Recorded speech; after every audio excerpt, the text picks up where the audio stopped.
Welcome back. This is Sunday edition. We have been having this very important discussion for the last 1.5 hours, just trying to dissect the votes that happened on Thursday and the issues that have been surrounding it, the numbers puzzle, the boycott that happened in a number of constituencies in this country. Let's not talk about what next for this country. A number of things are said to be happening in the next few days.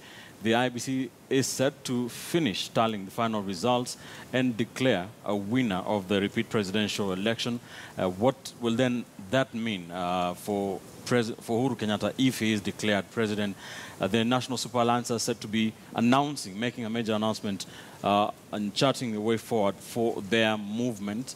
What will that mean? What will the various positions mean? A number of cases could go, that declaration could open up a space for petitions in a number of cases, like the Okiya Omtata case to cancel the poll, a contempt of court case against Raila Odinga. All are said to be balls that are said to be up in the air. But basically, very quickly, in the next 20 minutes, let's get your final thoughts. Mutinda, if I can begin with you. What do you predict? What next for this country? Will there be a legitimacy issue against Uhuru Kenyatta? Allow me what to next? use the famous Kenyan saying, the constitution is very clear. And it is indeed very clear that once the winner has been declared, there is going to be time so that anybody who wants to challenge that in court does so. Like you've properly said, there are already people who've gone to court, and namely Okiya Omtata. We don't know whether there are other people who are also going to go to court. And again, we know that also has timelines. So the Supreme Court will adjudicate over the matter and they'll make their decision. In the very likely event that they don't nullify this election, and mainly because the winner is really, there is no debate about who won this election, unlike the previous ones. So, and once they now make a decision, then we proceed with the swearing in. Once we have a president, then the president, being in charge of the country now, deals up with, takes care of whatever imagined issues that will be there. That, of course, will include whatever activities that NASA is planning to come up with to make the work of government very difficult as per what they stated. So it's just about that the law will take its course. The winner will be announced. If the court decides that the win was valid, he'll be sworn in, he'll form government, and as the head of government, he'll then deal with whatever issues that come up in a way that makes, Kenyans comfortable, all of us comfortable. And, that again will depend on the issues that will be brought up. But we cannot be in a situation where we do not have a government, because the Constitution does not even envisage that. And in the last debate we were here, we said that there are two issues here. There are the legal issues and there are the political issues. So whatever I've explained, we'll have taken care of the legal issues, we'll have put in place a legitimate legal government, and then the political issues will now be addressed, because anyway, politics, we always have imagined issues in politics, and that is why politics is very much alive. It's not like there is any one time that we will have taken care of all political issues, and that's why elections are periodic, because these things are always imagined as we go on. Before we get into the political scenarios and issues that as you call them, Hesbon, what's your prediction? I think just like I said last week, we were faced with a situation where we had a river that had hippos, crocodiles, and snakes. And we had two options, either to just try and cross that dangerous river or to build a bridge. Raila Odinga actually did extend, a golden bridge. And at that point, we had an opportunity to build that bridge and cross safely. We disregarded that and we decided to swim through. So I want to believe that the IBC, in its wisdom to swim through and swim with Kenyans, will declare President Uhuru Kenyatta duly elected. I don't even know why they are delaying, but then we'll have to deal with the consequences of trying to get to the other side of the river. It is going to be very murky, and even if we get to the other side of the river, I think it is incumbent upon the leadership in this country, and specifically President Uhuru Kenyatta, to try again and bring us together.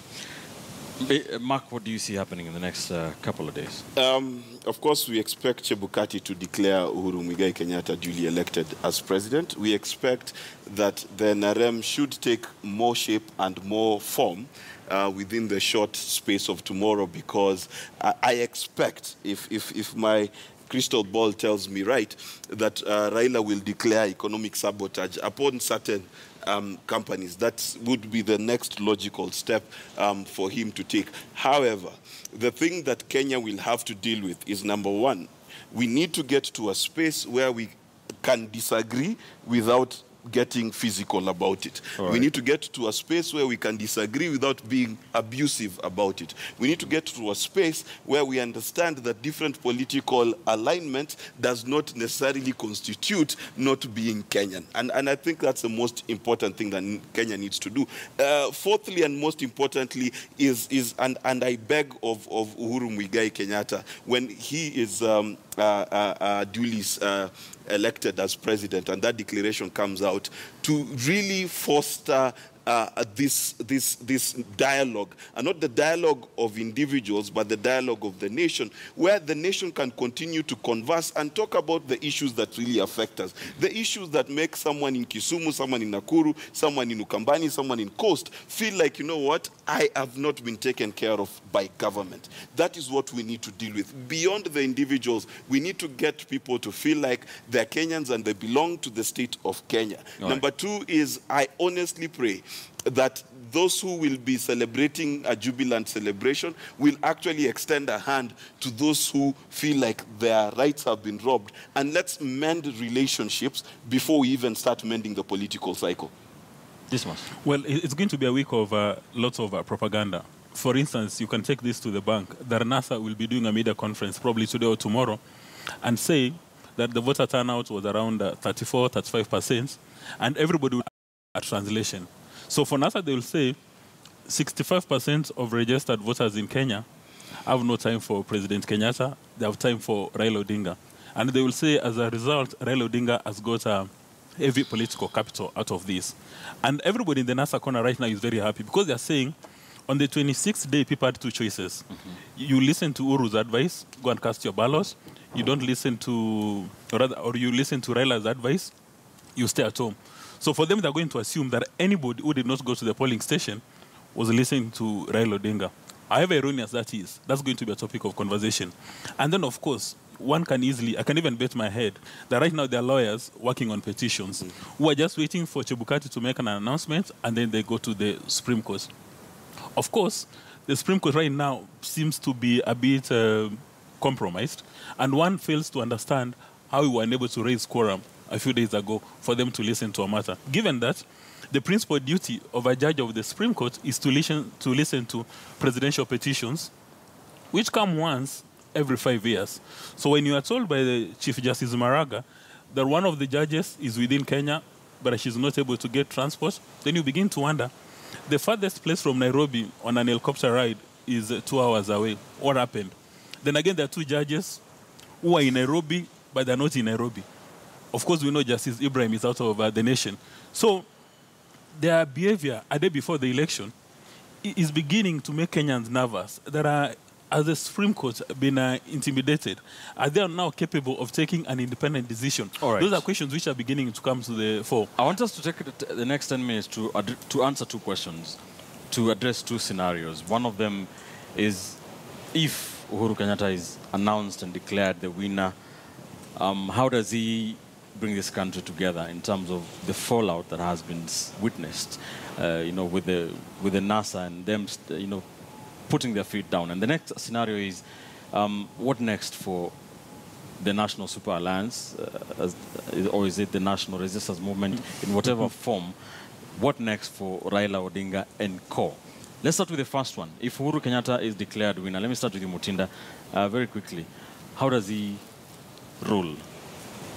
The issue of him being declared winner is really about the constitution and the law, that there has to be a president at one time. Under the president, there is only one way of becoming that, through an election. So that one is going to happen. And like I said, if it is not successfully challenged in the Supreme Court like was the case last time, he's going to be sworn in and he's going to take the realms of power. So the thing is then, what kind of scenario is he going to be dealing with? And that's why I said it is going to be incumbent upon him as now the head of state and head of government of the whole country, irrespective of whether anybody voted or not. Because even the issues that we are talking about legitimacy, the Constitution is very clear. It talks about having 50% plus one of the votes cast and 25% in 24 counties. Clearly, that threshold has been met. So legally, there is no challenge unless it comes up after issues have been canvassed in the Supreme Court, like was the case. Once he does that, then he has a duty, of course, to deal with the issues that will be coming from the opposition. Let me say that, because the opposition has made it clear that they are going to make things quite difficult. Of course, the details are going to come out in Monday. But as a president and as someone who has taken oath to protect all Kenyans and to unify the country, you know that position is a symbol of unity, then the president will have to do whatever it takes for him to make sure that every Kenyan feels like they are on board. As much as they might not agree with him, it should not look like we now have a divided country. We have to have one Kenya with one president. As much as we differ, we try to sort out whatever issues that will be emerging as one united country. Hesbon, will there be a legitimacy query? I think that is the biggest issue that will emerge after this election if President Uhuru Kenyatta is declared the winner. Legitimacy will be a big issue, because even if you talk about the votes cast, the question would be, then what do you do with the constituencies and the counties where there was no election? Are they part of the entire global picture or not? But let me say this, whether he's declared the winner or not, and it is increasingly looking like he'll be declared because he was the only person, we must come back to IBC and ask IBC, why are they complicating a fairly simple process, just one election? And this, again, is a problem that the political leadership will have to address, that we cannot have a circus of an electoral body. But then secondly, I think it is increasingly becoming clear again that this is going to be a political issue which will require a political solution. And I would want to imagine that the best way forward that would put the country together, everyone together, is to be declared and then call for an election in 90 days. All right. Mark, do you agree? I don't know why we keep thinking that an election is the answer. An election is not the answer to our political, psychological, and emotional problems. Kenya has a tendency where I think there's only been 3 times when we've actually celebrated an election. That was in 2002 when with Yote Wezekana Bila Moi. That was in 2005 when a constitutional referendum fell out. And in 2010 when we promulgated the new constitution. So let's not kid ourselves. Elections have always been, from 1992, the cause of Kenyan problems. The solution to Kenyan problems, by the way, is not only inclusivity by way of positions and by way of development, but inclusivity by way of national conversations. And this is the most important thing. We need to get to the crux of the matter. Why do Kenyans feel like they cannot trust each other? Why do Kenyans feel like they don't like each other? We need to go to the place where Rwanda went to, where we are sitting down in our villages, in our towns, for the next 5 years and figuring out, do we really like each other, or is this a marriage of convenience that we are bundled together by the colonialists? That's what we need to do. Now, Ben, just allow me 1 minute. I did not in any way say that election is the solution to our problem.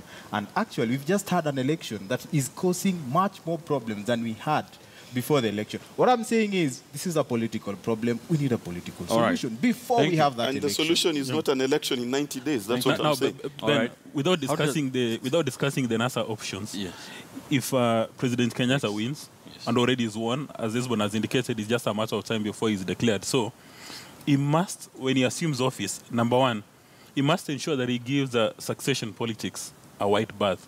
That if he's sworn into office on Monday, then we must not have its deputy starting arranging for taking over in 2022. And then number two, he needs to pay attention to national inclusivity. Because the reason why people are fighting today, life and death, is because of lack of national inclusivity. That if you come from, say, Kisii Nyanza, Luo Nyanza, or the coast, you do not feel like you are part and parcel of the body called Kenya, that you are not going to be able to access government contracts, you are not going to access public appointments. That's the only thing President Kenyatta will be required to do. So we are not discussing the NASA options yet. All right. I want each of you to take 1 minute each. Let me start with you, Mutinda. What next for NASA, National Resistance Movement, Raila Odinga, and his constituency of supporters? What next for them? What I would say is that we have a constitution and a legal framework that we all contributed immensely. No, this is to. A political question. That's what I'm saying. That's what I want to talk about. Because even when you're doing political things, you have to do them within the law, called the law. And that is my urge. I have to talk about it because it is exactly the point I want to make. Right. That whatever it is they are going to be doing, let it not be extra-constitutional. Let it not be outside the legal framework, because this constitution did not impose itself on us. This is not the one we used to call the Lancaster Constitution that was even made elsewhere. This is a Kenyan constitution that was passed by over 68% of Kenyans. It has inbuilt mechanisms for even handling our differences. So my appeal to them is that as they do whatever it is that they're going to do, and which is their right, let it be done within the constitutional and the existing constitutional and legal framework. If they are not comfortable with any of that, then let them use the inbuilt mechanisms to bring up the issue. You remember some time back there was the Okoa Kenya initiative, which had intended to do some amendments to the constitution. That was legal. So what we are saying is that everything, irrespective of how strongly you feel about whatever it is you feel, then you can still pursue it within the constitutional, the existing constitutional and legal framework. Right. That is my appeal to them, because the alternative is anarchy and chaos, and it is not going to be in the interest of anybody to go that route. You've just eaten Hesbon's 10 seconds. Hesbon.